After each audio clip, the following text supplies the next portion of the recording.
concentration.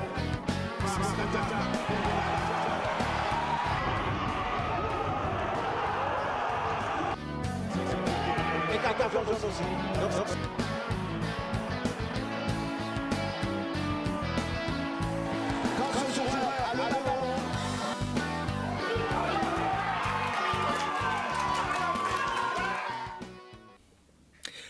Bonsoir à tous, merci pour votre fidélité. Des invités en plateau, évidemment Richard Guyon, qui est coach de la sélection de la Guadeloupe Football, U17 pour être précis, également du CSM. Bonsoir. Bonsoir. Vous nous ferez le bilan de la saison écoulée et les perspectives à venir en ce qui concerne ce football U17, n'est-ce pas? Thierry Antonin, vous êtes évidemment le coach de cette équipe de l'USBM, nouvelle formule pour la saison 2019-2020. Quel est votre regard sur la saison actuelle? Eh bien, ce sera dans quelques instants avec vous, Thierry. Bonsoir. Regard éclairé de Jérôme Joly. Alors, Jérôme Joly, c'est donc le correspondant de ce quotidien qui a pour nom Total Sport, qui nous fait l'honneur d'être présent sur le plateau. Bonsoir Jérôme. Bonsoir Richard, bonsoir à tous. Il a hérité de la bonne place, on le disait tout à l'heure, puisque juste à côté de lui, eh bien, nous accueillons avec plaisir Véronique Johnson. Et Véronique Johnson, qui est donc bioénergéticienne. Bonsoir. Bonsoir Richard, merci. Vous nous expliquerez évidemment en quoi consiste votre activité pour les sportifs, singulièrement les footballeurs. Mais d'abord, nous partons pour l'Hexagone, direction Belfort, à la rencontre du président de ce club mythique qui fait partie de la Nationale 2 et qui a pour nom ce président Jean-Paul Simon. Bonsoir président. Bonsoir. Ravi que vous soyez en direct avec moi. Puis merci aussi de rester aussi tard pour nous faire partager en quelque sorte tout le plaisir que vous avez vécu au 8e de finale de la Coupe de France. Un plaisir partagé, je le disais, et que vous continuez justement à savourer avec beaucoup d'amour. Oui, on partage ce plaisir sans modération, évidemment. Oui, sans modération. Allez-y, président. Voilà, c'est ça. Oui. Quelle joie qui vous habite? Quand je parle de vous, je parle de vous au plan général, c'est-à-dire avec les joueurs, le staff, tout le monde, surtout après cette qualification face à ce club de la Ligue 1, en l'occurrence Montpellier, au tir au but 5-4. Oui, c'est historique, hein, je veux dire, pour le club, pour la ville. Comme vous le savez, on était venu en Guadeloupe en décembre pour la qualification en 32e. Et où on avait eu un match vraiment sympathique mais difficile, et je crois que c'était le début de l'aventure, parce qu'après on a battu une Nationale 3, une Ligue 2 et une Ligue 1. Oui. Ça, maintenant en quart de finale, c'est fabuleux, quoi. Oui, c'est fabuleux. Alors j'ai presque envie de dire, si je me trompe, vous me direz, hein, j'ai presque envie de dire, sous le soleil, vous avez rencontré évidemment la Jeunesse Évolution, mais ça a été un petit peu le déclic pour vous. Il fallait venir vous associer à Guadeloupe. Oui, le match et puis surtout la semaine tous ensemble est un déclic, une fusion, un moment d'échange et puis de force qui nous a animés pour aller plus loin, quoi.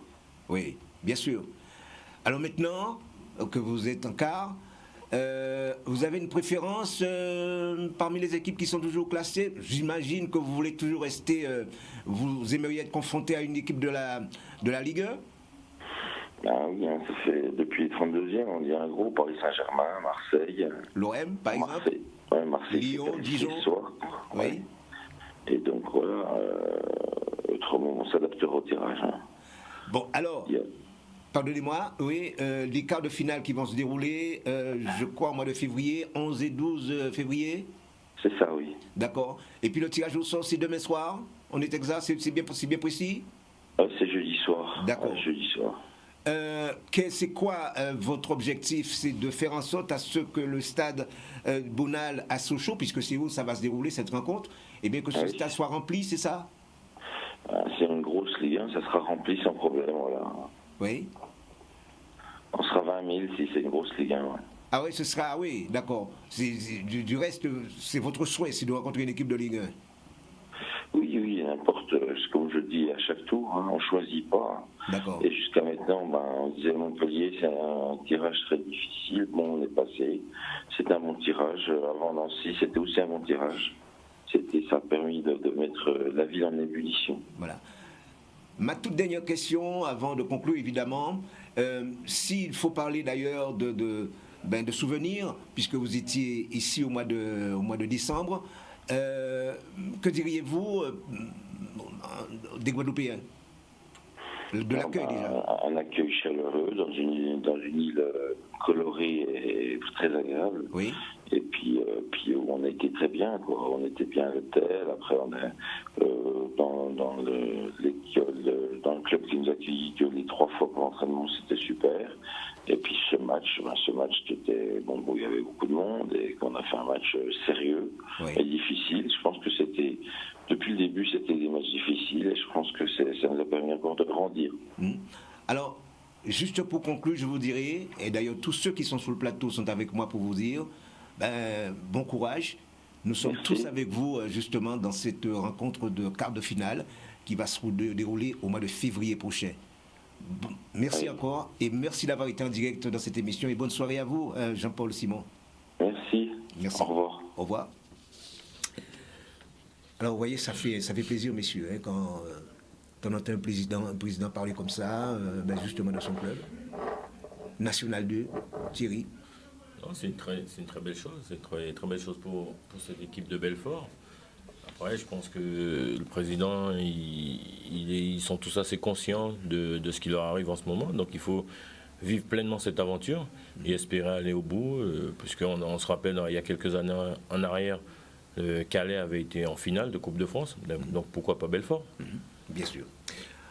Nous continuons justement avec le football, puisque nous allons parler évidemment de la 15e journée du championnat de la Régionale 1. Et l'affiche qu'il fallait justement voir, le match qu'il ne fallait surtout pas manquer, c'est celui qui opposait tout simplement l'AS Gosier au Phare de Petit Canal. Résumé de cette rencontre.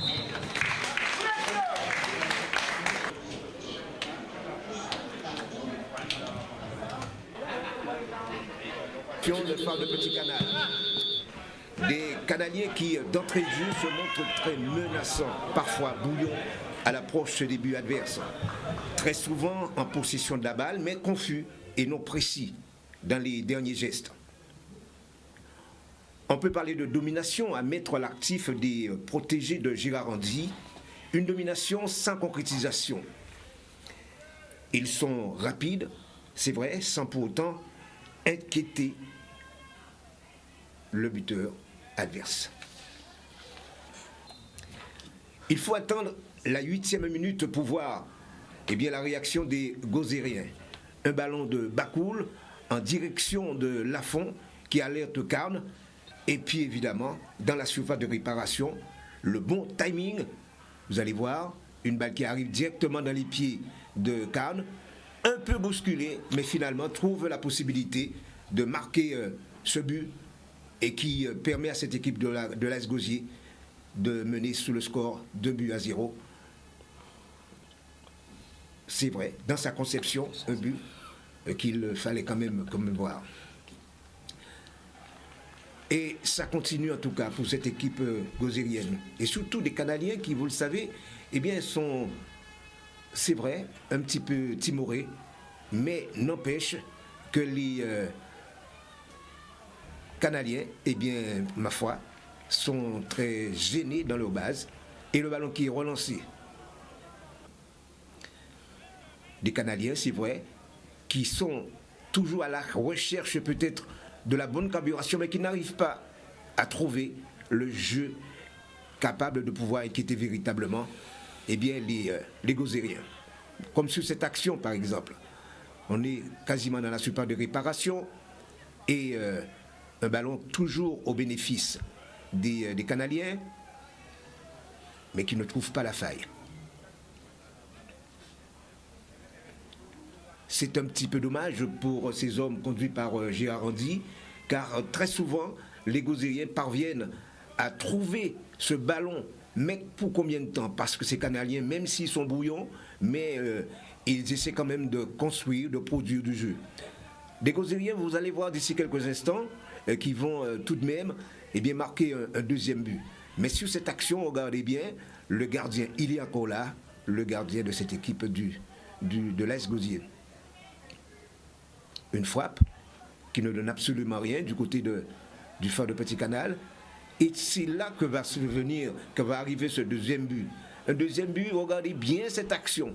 Vous allez voir, il y a d'abord ces joueurs canadiens qui repartent un petit peu à l'attaque, sans pour autant inquiéter le gardien gozérien. Et c'est ici que Teddy Bakoul marque son premier but dans cette rencontre. Vous allez voir, dans sa conception, un but très vicieux et qui est allé se loger dans le coin gauche, au début gardé par le portier canadien qui, c'est vrai, sur cette action, ne pouvait absolument rien. Comme là encore Teddy Bakoul qui frappe et le ballon qui passe juste à côté du piqué gauche au début gardé par le portier canadien. Ici, vous allez voir, c'est des Canadiens qui sont toujours dans le match, mais maladroits. Et ça, sous cette frappe, vous voyez, on cherche la bonne position et puis surtout l'endroit plus intéressant pour marquer. Et le technicien que vous voyez, à savoir Gérard Andy, avec son adjoint, ils disent qu'il faut faire quelque chose. Il y a eu un corner, et sous ce corner, qu'est-ce qui se passe? Il y a Non Kisui qui commet une faute, vous allez voir, dans la surface de réparation. Il touche le ballon de la main, et ça donne quoi? Un penalty que va transformer l'un des Canadiens, Eglila, et qui permet à sa formation de réduire quelque peu la marque. Voilà. Donc, un but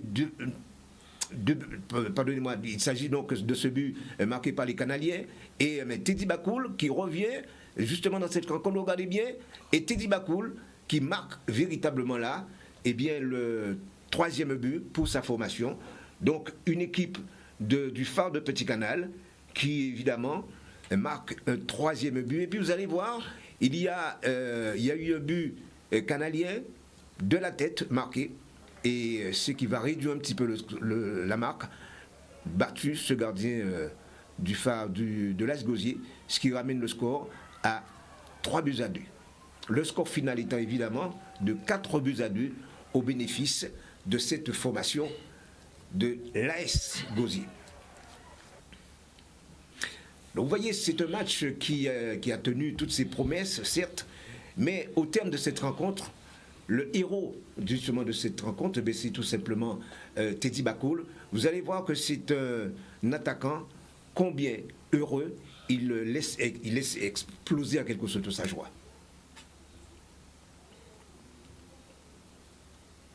Teddy Bakoul que nous allons voir tout de suite à l'antenne. 3 buts. Un triplé.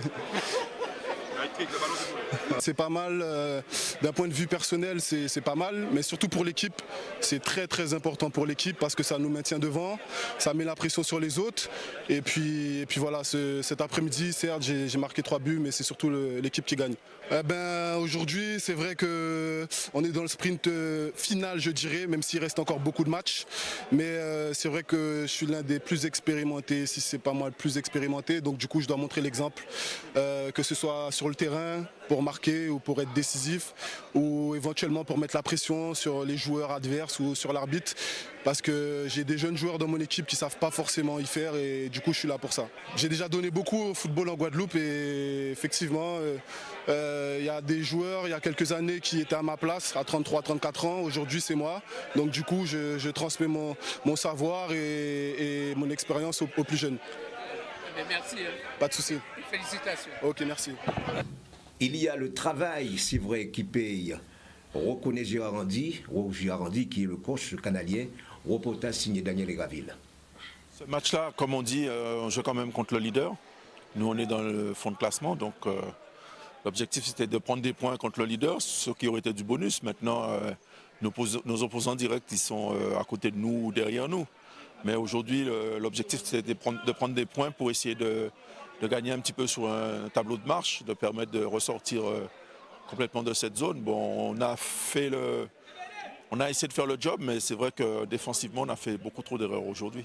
Oui, on a une équipe qui a de l'envie. Là, ce sont vraiment des erreurs techniques de positionnement, de réglage défensif, puisqu'on ne peut pas dire que Gosier nous a mis en difficulté. Ils ont eu 4 actions qu'ils ont transformées. Bon, c'est quand même une équipe qui est leader du championnat, donc ça veut dire qu'ils sont efficaces dans ce qu'ils font. Donc on leur a donné quelques chances, ils les ont prises. Sinon, sur l'ensemble du match, on ne peut pas dire qu'on a été à la rue, ni dominé, ni quoi que ce soit. Mais bon, le résultat, il est là. On a encore des réglages à faire et un peu de travail pour réorganiser notre défense. Oui, on a deux jeunes Haïtiens qui sont venus avec nous au mois de décembre, qui apportent de la volonté, de l'envie et puis beaucoup de mouvement. Et en attaque, on a une attaque qui est très vivante. Vous avez vu aujourd'hui, ce n'est pas tellement en attaque qu'on pêche. C'est vraiment sur des points bien précis. Mais l'ensemble de l'équipe, elle est dynamique. On a une équipe intéressante qu'on peut faire progresser. L'amicale, dimanche prochain. Donc Thierry Antonet, quand on voit évoluer ces deux équipes, hein, du côté, savoir l'AS Gosier et puis le Phare de Petit Canal, qu'est-ce que vous pouvez dire? Est-ce qu'on est vraiment lancé dans le championnat ou pas? Est-ce qu'on est lancé dans le championnat? Je dirais oui, le championnat il est lancé depuis le début de saison. Ouais. Sauf que là, cette année, on a une équipe de l'AS Gosier qui surfe sous la vague et qui est vraiment au-dessus en ce moment, donc qui font une bonne saison. Et les équipes qui sont autour, on est en train de leur courir après, ça va être difficile de les rattraper. Mais après, comme on dit, le championnat il est encore long, il y a beaucoup de matchs encore à jouer. Et tant qu'il y a des points à prendre, donc il faut toujours garder espoir. Oui. Alors Jérôme, un petit regard par rapport à cette journée, cette 15e journée.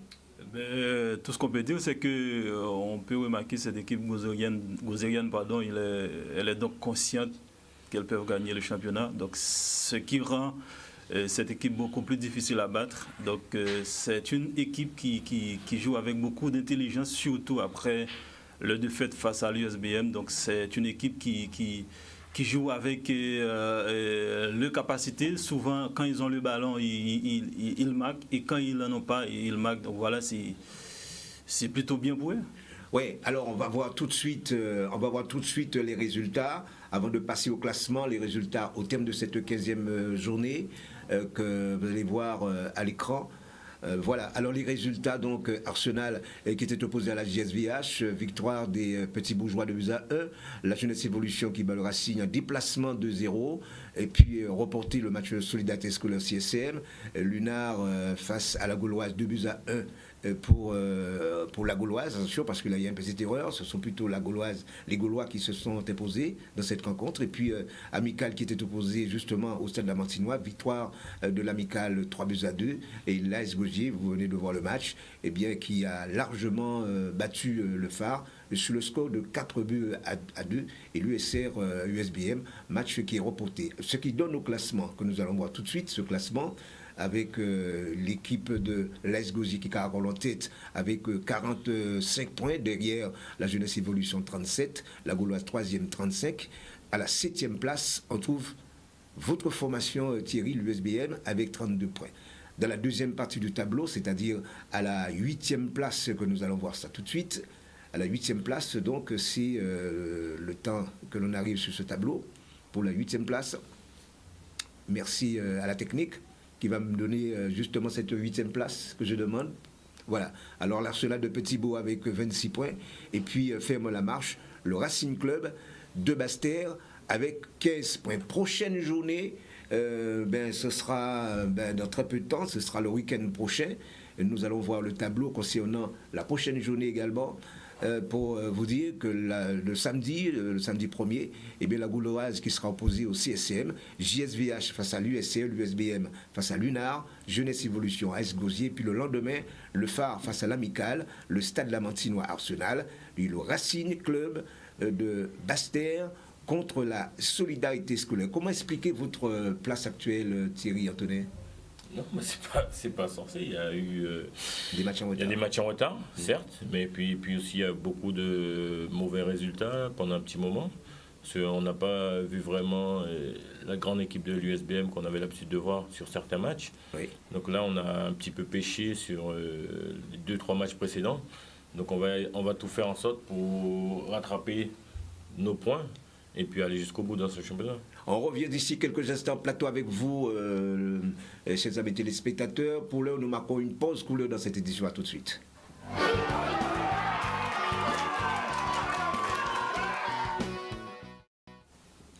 Retour en plateau avec les invités. C'est vrai que nous parlons de football et nous allons parler d'ici quelques instants d'une spécialité que vous allez découvrir peut-être chez les amis téléspectateurs. C'est tout simplement la bioénergétique. La bioénergétique. Vous saurez de quoi s'agit-il d'ici quelques instants. Mais restons toujours dans le domaine du football avec vous, Richard Guyon. Je le disais que vous êtes le coach des U17. U17, si mes souvenirs sont exacts, vous représentez en quelque sorte ici sur ce plateau la Ligue guadeloupéenne de football, puisque vous êtes le coach de cette sélection. Et vous avez fait un parcours, je dirais, presque honorable tout récemment, c'est-à-dire la saison dernière. Si vous pouvez nous retracer un petit peu le bilan. Oui, alors avec la sélection U17, la saison passée, nous avons disputé la compétition CONCACAF réservée aux U17. Donc en avril, nous sommes allés donc aux États-Unis, en Floride, à Bradenton, disputer les phases de qualification. Donc ça s'est très bien passé pour nous, puisqu'on a remporté tous nos matchs. On est sortis de façon glorieuse de cette poule, premier. Ce qui nous a permis de se qualifier directement pour la phase finale, qui avait lieu un mois plus tard, début mai. Là, par contre, on est tombé directement sur un gros morceau, parce que comme on sortait des qualifications, on est tombé sur une top équipe, et en l'occurrence les États-Unis. Donc là, avec le Mexique en zone CONCACAF, c'est ce qui se fait de mieux chez les jeunes. Donc, voilà, on a été battus sèchement, 8-0, mais c'est vrai que les conditions n'étaient pas forcément favorables. On s'est retrouvé avec des suspendus pour ce match, avec des blessés absents importants. Donc voilà, mais bon, ce fut une belle expérience et je pense que ça va nous servir pour les campagnes futures. Alors les campagnes futures, d'abord ça va commencer par une première compétition, à savoir le Paul Chilan qui aura lieu à Pâques. Si je voilà, donc à Pâques du 8 au 12 mai, on va partir en Martinique au tournoi Paul Chilan. C'est un tournoi amical qui est organisé tous les ans par la Ligue de Martinique. Donc nous sommes invités et il y aura la Guyane, la Martinique, donc la Guadeloupe bien sûr, et peut-être une quatrième équipe, j'espère, européenne. Et ça c'est avant la CONCACAF. Alors ça c'est avant la CONCACAF. Normalement, on devrait participer à nouveau aux phases de qualification, comme on l'a fait l'an passé, parce que notre statut actuellement ne nous permet pas forcément d'être qualifié directement pour la phase finale, c'est-à-dire dans les 16 meilleurs, malgré notre bonne performance de l'an passé. Donc normalement au mois d'août on devrait retourner à Bradenton pour disputer de nouveau les qualifications. Donc moi avec cette perspective, j'ai commencé à travailler déjà très tôt cette année, c'est-à-dire qu'au mois d'octobre, en vacances de Toussaint, j'ai essayé de voir un maximum de joueurs U17 pour composer cette sélection. J'ai vu plus de 200 joueurs dans la sélection, 201 joueurs précisément, sur tous les secteurs. On a fait un travail vraiment très précis, on a vu les joueurs plusieurs fois. Et depuis le mois de novembre, du coup, on a retenu 30 de ces joueurs, les 30 meilleurs, et toutes les semaines, je travaille avec eux, je les rassemble tous les mercredis après-midi, et on fait un entraînement avec ce groupe de joueurs. De ce groupe de joueurs, on va en garder un certain nombre avec qui on va partir en stage en février, quelques jours. Et on va aussi solliciter les joueurs du CERFA. Donc le CERFA, qui est censé retenir les meilleurs joueurs U16, U17 guadeloupéens actuellement, avec qui je ne travaille pas, puisqu'eux s'entraînent déjà 5 fois semaine. Donc avec ces deux entités, on va former une sélection qui nous permettra d'être performants. J'ai eu l'occasion de vous inviter une nouvelle fois en plateau pour que vous puissiez parler justement de cette sélection avant votre départ, évidemment. Volontiers. Mais je sais que vous vous occupez également aussi du CSM. Alors oui, donc là j'entame ma troisième, enfin j'en suis à ma troisième saison avec le CSM. Oui. Donc l'an passé, je me suis occupé de l'an passé de la régionale 3 seniors, mais en cours d'année j'ai dû reprendre aussi les U17 et cette année j'ai poursuivi uniquement avec les U17. Oui, mais donc cette année, alors moi je suis vraiment dans l'esprit de formation. J'ai la chance d'avoir cette année un groupe d'une quarantaine de joueurs, un peu plus, un groupe conséquent. Donc on a réussi à constituer deux équipes, une équipe en R1, une équipe en R2. Bon, voilà, moi, comme je le disais, je suis plus dans l'esprit de formation, je ne m'attache pas forcément aux résultats. Si les résultats sont là, c'est bien, mais mon objectif, c'est vraiment de former des joueurs pour l'avenir. L'idée, c'est pas forcément de gagner le championnat U17, même si sur ces 2 dernières années, j'ai gagné beaucoup de compétitions avec le CSM. J'ai gagné 6 titres en 2 ans, donc ce qui est pas mal. Mais bon, aujourd'hui, voilà, ce qui m'intéresse, c'est que de préparer les joueurs pour l'avenir. Et j'ai déjà, depuis quelques semaines, là, depuis début janvier, j'ai envoyé 3 joueurs vers les seniors. Voilà, donc je préfère m'en passer en U17, mais je préfère qu'ils aillent s'aguerrir en se confrontant à un niveau supérieur en termes d'impact physique en tout cas. Parce que même si en U17, on a parfois des rencontres d'une belle intensité intéressante. Parfait. Alors, qu'est-ce que vous avez retenu d'essentiel, Jérôme? Et là, nous passons à autre chose, tout à fait. Jérôme Joly, qu'est-ce que vous avez retenu en tout cas pour cette 15e journée? Cette 15e journée, on a retenu surtout l'AS Gosier qui consolide sa première place. Oui. Et puis, il y avait également Jeunesse Évolution qui continue à montrer que c'est l'équipe révélation de cette saison. D'accord. Thierry?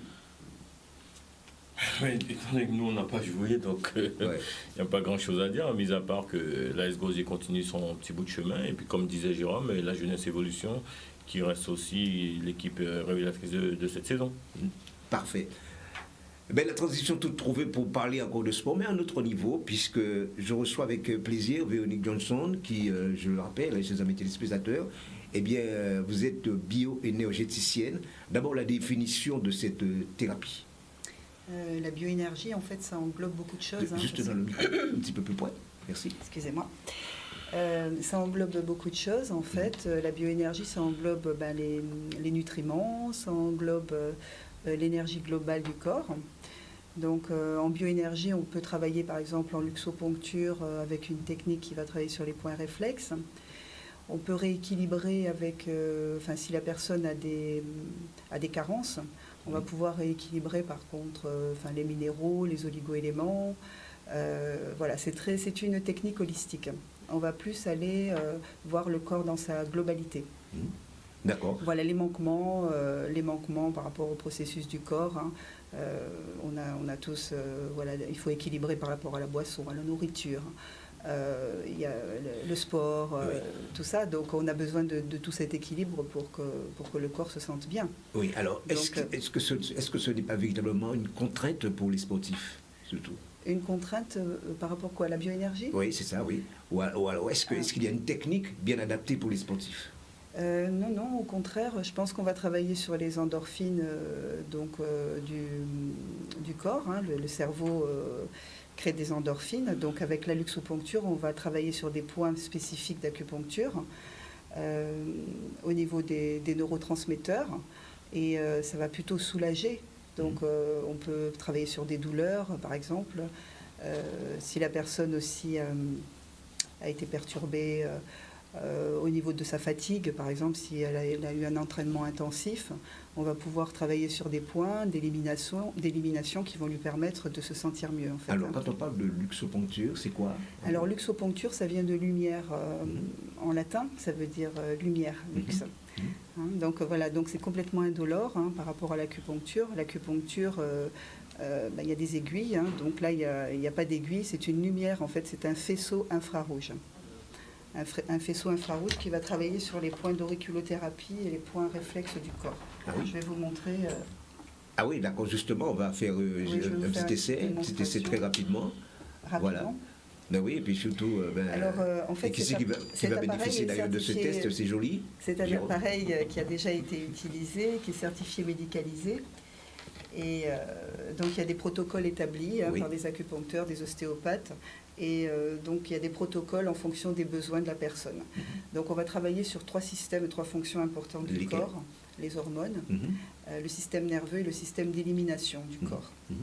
Donc vous avez une cartographie au niveau des oreilles, par exemple, avec les points réflexes qui correspondent aux organes. On peut stimuler un point, par exemple, sur l'estomac, on peut stimuler un point pour la vésicule biliaire. Donc on va travailler en fait sur le corps globalement, mais sur des zones bien précises. Et il y a des protocoles établis, par exemple, on veut travailler sur la relaxation. On va, je ne sais pas si on peut voir l'appareil. Oui, mais c'est bien. Oui, c'est bien. Comme ça, vous parfait. voyez. Voilà, ça c'est l'auriculothérapie. Voilà, donc on va travailler sur un point bien précis, sur l'oreille. Bon, je sais, vous pouvez me prêter votre oreille? Oui. Ou alors on avance, je peux vous prendre le bras peut-être, l'oreille, peut-être ça va vous gêner, non, ça va? Oui, ça va. Allez, hop. Allez, on va voir. Alors, voilà, très rapidement, on va appuyer. voir. Et voilà, on va prendre un point par D'accord. ici. Et on va appuyer. Et donc, pendant 40 secondes, on va travailler sur le point. On peut augmenter aussi le temps d'application. D'accord. Jusqu'à combien de secondes? Oh, ça peut aller jusqu'à 1 minute. Hein. Ah, Et puis 1 minute. ça dépend, parce qu'en fait, je peux l'utiliser manuellement aussi dans le cas de douleur, par exemple. Je vais aller l'utiliser manuellement et je vais vraiment aller stimuler les points nécessaires. D'accord. Voilà. Donc les protocoles, il y a des protocoles relaxation qui vont agir plus sur la mélatonine. La mélatonine, c'est l'hormone du sommeil. Donc, par exemple, si la personne est perturbée, elle est stressée, elle a une compétition, si elle a besoin de se relaxer avant sa compétition, on pourra lui faire un protocole relaxation. Donc là, on va travailler sur des points bien précis. Par exemple, vous en avez un ici qui est important, c'est un point qui est très relaxant hein, pour les angoisses, pour le stress. Et puis après, on va utiliser d'autres points sur le corps, au niveau du ventre, au niveau des pieds, enfin voilà. Globalement, et en auriculothérapie aussi. Alors, il y a aussi pour les gens qui ont des addictions aussi, hein, les gens qui ont des addictions à la cigarette. Oui. Bon, en général, les sportifs évitent de fumer, mais enfin, ça peut arriver. Hein, Oui, ils ont du mal, des fois, à s'arrêter. Donc, comme ça régule les hormones, ça va permettre, en fait, de prendre le relais, en fait, sur la cigarette. Si, par exemple, vous avez un excès, vous allez pouvoir, grâce au point, on va stimuler en fait les neurotransmetteurs, c'est-à-dire les endorphines du cerveau, et ça va prendre le relais, cet effet bien-être qu'on va avoir, va prendre le relais sur la cigarette. En fait, c'est vrai qu'on va faire plusieurs séances sur une semaine pour compenser justement cette envie, et puis l'envie de nourriture aussi, parce que quand on arrête de fumer, on a aussi envie de manger. Donc, on va réguler en fait les hormones de façon justement qu'il n'y ait plus ces envies. Et que les endorphines, c'est-à-dire endorphines, c'est à l'intérieur, en fait, c'est morphine à l'intérieur, ça veut dire. Hein, c'est-à-dire qu'en fait, on a déjà ces endorphines dans le cerveau, hein, qui nous aident en fait à être bien, à se sentir bien. Mais il y a des moments où on ne gère pas son stress, on peut avoir une mauvaise nouvelle, on peut ne pas gérer son stress. Et là, en fait, elles font plus leur travail. On a quand même cet analgésique naturel, ce calmant naturel, il est déjà en nous, il est déjà dans notre cerveau. Il est déjà utilisé dans notre corps quand on a mal. Hein. Mais c'est vrai que des fois, il ne fonctionne pas. Et quand on avance en âge, ces hormones, elles se perturbent. Donc, par exemple, à la ménopause, on peut avoir des bouffées de chaleur, on peut se sentir pas bien, avoir des humeurs changeantes. C'est parce que justement, ces endorphines, elles ne font plus le travail qu'elles devraient faire. Oui, alors justement. Donc là, ça sert à réguler. D'accord. Mais justement, quelle est la méthode rationnelle si vous voulez faire, par exemple, si quelqu'un veut faire un bilan énergétique, par exemple? Alors en général, oui, il y a toujours un bilan, c'est-à-dire que je vais poser des questions à la personne et je vais cibler en fait le traitement. Voilà. Il peut y avoir des mesures d'énergie, on peut regarder comment se positionne la personne émotionnellement aussi, parce qu'en bioénergie, on va toujours traiter le fond avant de régler la surface, contrairement à l'allopathie. En allopathie, vous allez avoir mal au ventre, on va vous traiter pour le mal de ventre, on va vous donner un cachet pour le ventre. En bioénergie, on traite la personne dans sa globalité. Donc on va aller voir dans la profondeur d'abord, on va aller voir ce qui s'y passe, c'est-à-dire s'il y a un problème émotionnel, un blocage sur un plexus par exemple, parce que la personne a une émotion forte, on va plutôt aller régler ça, on va donner des fleurs de bac. Des fleurs de bac, c'est des élisirs de plantes, des hydrolats de plantes, qui vont permettre d'aller traiter l'émotion. Et donc dans ce cas, en fait, on va d'abord aller traiter le fond. Et après, le physique va se remettre d'aplomb. Parce que l'énergie, en fait, la libre circulation de l'énergie va se faire correctement dans le corps. Et du coup, le corps, voilà, donc, les organes vont s'en sentir. Voilà. Donc si je crois bien, la bioénergie, eh bien, c'est d'ordre magnétique, si je crois bien. C'est d'abord thermique, magnétique et voire même électrique. Oui, c'est ça. C'est en fait les neurotransmetteurs, les neurotransmetteurs qui donnent des informations en fait au cerveau, qui vont donner des informations au niveau du système nerveux. Et c'est par impulsion, c'est comme en acupuncture. Donc voilà, ça agit sur les nerfs. Et les nerfs vont donner une information de détente via les hormones, via les hormones du bien-être. Sérotonine, dopamine et mélatonine. Des hormones importantes qui détendent. Alors comment convaincre justement un sportif, singulièrement footballeur, à pratiquer un tel bilan, par exemple. Parce que là vous adressez à des techniciens qui sont là, par exemple, oui. S'il est plus zen, si le sportif a une compétition par exemple, s'il est plus détendu, si ses muscles sont plus détendus, il va être plus performant aussi. S'il est moins stressé, il va avoir plus de recul par rapport à la situation et il va être aussi plus performant. Et puis au niveau récupération, par rapport au sommeil, parce qu'on travaille beaucoup sur le sommeil aussi, la relaxation. Donc s'il a un bon sommeil, s'il dort bien, s'il n'est pas stressé, il va récupérer beaucoup plus vite de sa compétition. Donc là c'est bien. Voilà, alors moi je l'associe aussi au drainage lymphatique. J'en ai pas parlé, mais le drainage lymphatique. Le drainage lymphatique, en fait, la lymphe, c'est le système d'eau du corps, en fait. Vous avez le sang et la lymphe qui circulent en parallèle. La lymphe, on l'appelle le sang blanc. C'est-à-dire que c'est un liquide translucide qui fonctionne en parallèle avec le système sanguin et qui va alimenter le corps dans ses nutriments, en fait, et qui va permettre de purifier le sang. Il purifie le sang et en même temps, elle va amener les bons nutriments au sang, les protéines, les bons nutriments, tout ce que le sang a besoin. Et toutes les toxines, elles vont s'éliminer en dehors du corps. Donc le drainage lymphatique va permettre, s'il y a de l'acide urique dans les muscles, voilà, cet acide qui fait mal quand on a fait du sport et tout ça, ça va permettre de l'éliminer. Donc c'est un massage par pression progressive et répétitive. C'est des pressions de pompage aussi qui vont permettre de réalimenter la circulation et de travailler sur les liquides du corps. Voilà, la lymphe, c'est ça en fait. C'est le système d'eau du corps, le système vraiment de nettoyage et en même temps qui alimente les nutriments du sang. Donc cette lymphe, en fait, elle est un peu paresseuse des fois. Elle fonctionne lentement dans le corps. Comme son nom l'indique, lymphatique, ça veut dire lent. Et donc il faut la stimuler. Et quand, par ces pressions légères, on va aider en fait cette fonction importante du corps, puisque c'est une fonction aussi qui agit sur l'immunité du corps. D'accord. Alors je m'adresse justement à Richard. Richard Guyot, est-ce que vous êtes convaincu Mais moi, j'étais déjà convaincu avant que Véronique fasse sa démonstration. Donc, de toute façon, moi, je suis clairement partisan de ce genre de technique un peu paramédicale ou un peu différente qui permettent aux sportifs d'être bien dans sa tête d'abord, pour être bien dans son corps. On a tous des joueurs, on connaît tous des joueurs qui sont blessés de façon récurrente et on a du mal des fois à les soigner. Je pense qu'il y a souvent chez ces joueurs un déséquilibre qui fait qu'ils n'arrivent pas à résoudre leurs problèmes. Et je pense que ce genre de technique peut aider à... Ça vous paraît très, très élaboré, ces techniques? Non, disons que ça peut aider quelqu'un. Ah oui, ça peut aider. C'est pas très élaboré. Je pense que c'est des choses qui sont méconnues, mais qui sont efficaces. Voilà. Enfin, moi, j'en suis déjà convaincu. L'ostéopathie a mis du temps à arriver. Aujourd'hui, ça fonctionne bien. Il y a d'autres techniques comme celle-ci qui peuvent aider nos sportifs. Reste à convaincre Thierry Antonet. Moi, je suis déjà convaincu. C'est pareil que Stéphane. Oui. Vous savez, ce sont des techniques que nous, on découvre. Et puis, si ça peut améliorer la performance de nos joueurs, il faut en profiter pleinement.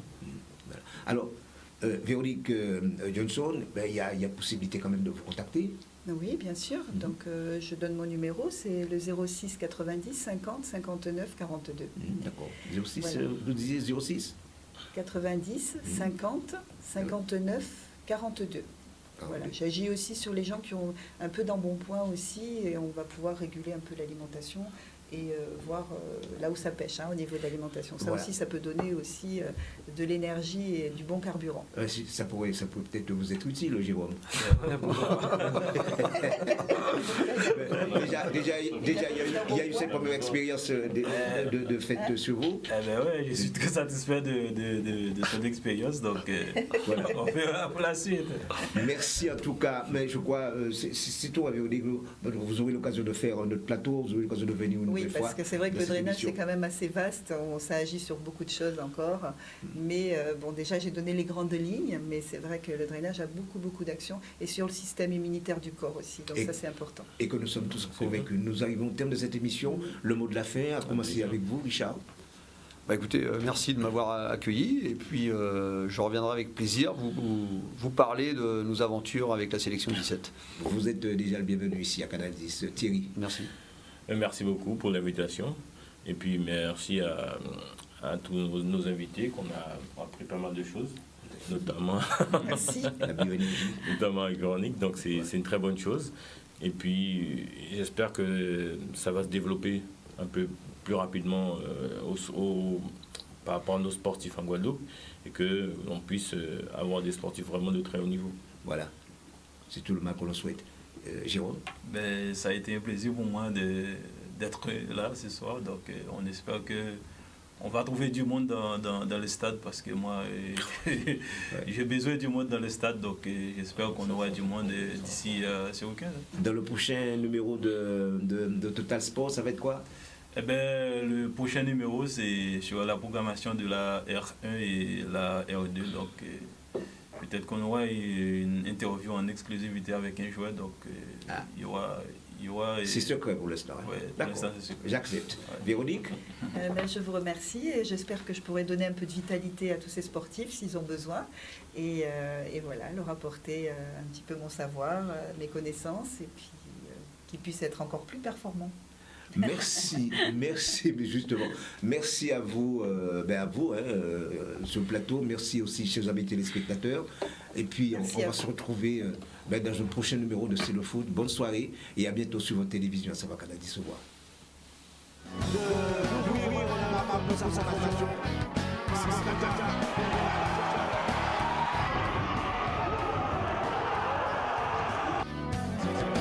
Et 14 aussi.